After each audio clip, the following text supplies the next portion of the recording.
নমস্কার, আমি আপনাদের জয়দেব শাস্ত্রী। শুভ সময়ের রহস্য নিয়ে আজকে বলবো। বিয়ে, ব্যবসা, গৃহপ্রবেশ ও ভ্রমণের গ্রহের প্রভাব বলবো আমি। সমস্ত কিছু নিয়ে আলোচনা করব এবং সবার কিন্তু এটা নিয়ে অনেক কৌতূহল। আমাকে অনেকে কোশ্চেন করেছে, জানতে চেয়েছে সময় কেন নিয়ন্ত্রণ, সময় কেন নিয়ন্ত্রক। মানুষ জন্মের মুহূর্ত থেকেই সময়ের সন্তান।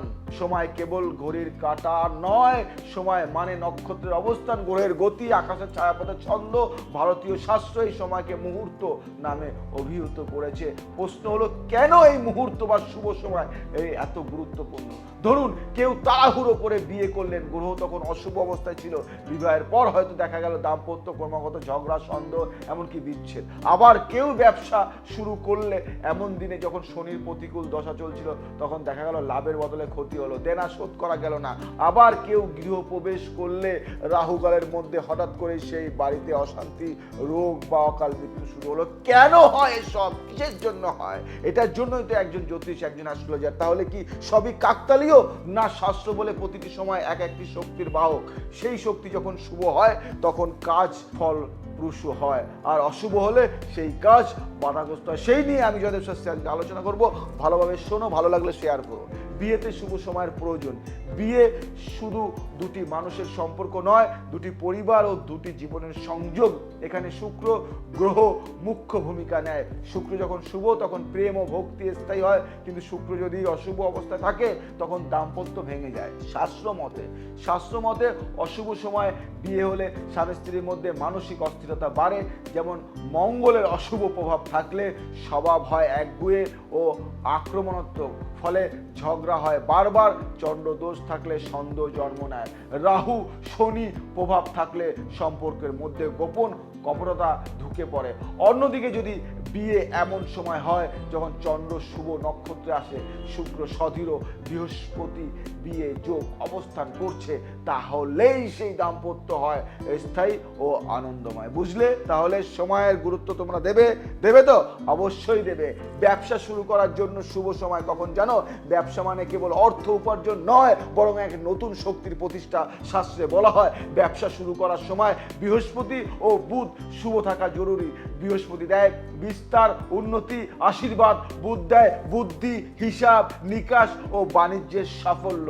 যদি কেউ ব্যবসা শুরু করেন বা যদি কেউ ব্যবসা শুরু করছে শনি অশুভ প্রভাবে, তাহলে শুরু থেকেই দেনার ফাঁদ তৈরি হয়। আবার রাহুর কুপ্রভাব থাকলে ব্যবসায় প্রতারণা বা শত্রুর ষড়যন্ত্র বাড়ে। কেতু থাকলে হঠাৎ ক্ষতি বা ভাঙন দেখা দেয়। কিন্তু যদি ব্যবসার সূচনা এমন দিনে হয় যখন বৃহস্পতি গচ্ছে ধনভাগ্য দিচ্ছে, বুধ বাণিজ্যের ঘরে শক্তিশালী এবং সূর্য প্রভাবশালী, তাহলে ব্যবসা হয় দীর্ঘস্থায়ী ও সমৃদ্ধ। বুঝলে? সময়ের দাম কিন্তু তোমাকে দিতেই হবে। গৃহপ্রবেশের শুভ সময় শুনবে। গৃহপ্রবেশ, একটা সুন্দর ঘরে তুমি ঢুকছো। মানুষ যখন নতুন বাড়িতে প্রবেশ করে তখন সেটি তার জীবনের সঙ্গে মিশে যায়। ঘর মানে শুধু ইট পাথর নয়, ঘর মানে চেতনার আশ্রয়। যদি গৃহপ্রবেশ হয় অশুভ সময়, বিশেষত রাহুকাল বা অমাবস্যা, তবে সেই বাড়িতে প্রবেশের সঙ্গে সঙ্গে অশান্তির শক্তি জমে যায়। শাস্ত্রে বলা হয় এমন ঘরে প্রবেশ করলে দাম্পত্য কলহ, অসুখ বিসুখ, এমনকি অকাল মৃত্যুও হতে পারে। বুঝলে? তাহলে অন্যদিকে যদি গৃহপ্রবেশ হয় শুভ নক্ষত্রে, বিশেষত রোহিণী, মৃগশিরা, উত্তরসা, পূর্ণবসু ইত্যাদি নক্ষত্রে, তখন ঘরে সমৃদ্ধি ও শান্তি আসে। বৃহস্পতি শুভ হলে গৃহপ্রবেশ, ধন লাভ হয়। শুক্র শুভ হলে প্রেম ও সৌন্দর্য বৃদ্ধি পায়। আর চন্দ্র শুভ হলে ঘরে সুখ শান্তি নেমে আসে।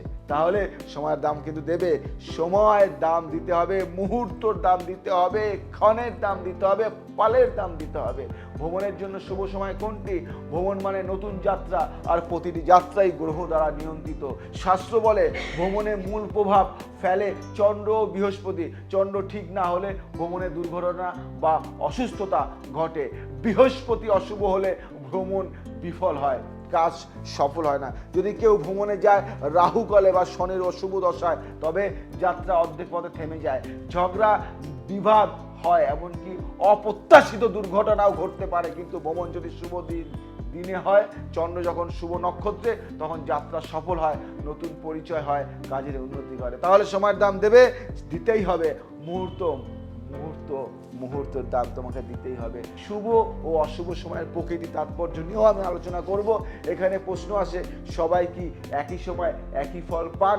হ্যাঁ, উত্তর হলো কি? হ্যাঁ, না। উত্তর হলো না, কারণ জন্মকুণ্ডলীর অবস্থান অনুযায়ী গ্রহের প্রভাব ভিন্ন হয়। যেমন একই দিনে কারোর জন্য সূর্য শুভ, কারোর জন্য অশুভ, কারোর জন্য বৃহস্পতি ধনলাভ আনে, কারোর জন্য দেনা বাড়ায়। তাই শাস্ত্রে বলা হয় সবার সময় এক নয়। সময় মানে ব্যক্তিগত ভাগ্যের সঙ্গে আকাশের সম্বন্ধ হয়। অশুভ সময়ের কাজ করলে অনেক সময় দেখা যায় যত চেষ্টা করা হোক না কেন ফল হয় না, আর শুভ সময়ে কাজ করলে সামান্য চেষ্টা করলেও সাফল্য আসে। এটাই সময়ের রহস্য। বলে না, দেখো পড়াশুনো করে না, অল্প একটু পরে কত সুন্দর নম্বর পায়, আর আমি কত পড়ি নম্বর পাই না, কারণ তোমার সময় ভুল। তুমি পড়ো বাজে সময়। সময়ের প্রতি শ্রদ্ধা। সময় হলো দেবতা। মহাভারতে কৃষ্ণ অর্জুনকে বলেছিলেন, কালস্মি, আমি কাল, আমি সময়, অর্থাৎ সময় নিজেই ঈশ্বর।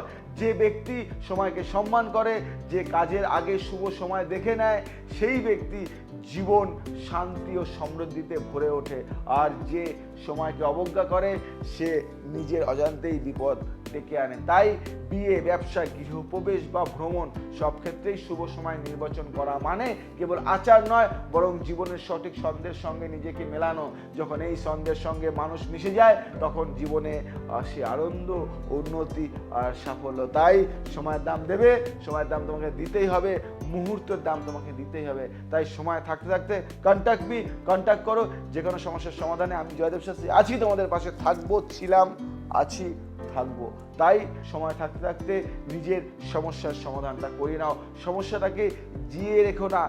জানো তোমার ভালো সময় কোনটা, তোমার ভালো সময় কোনটা নয়।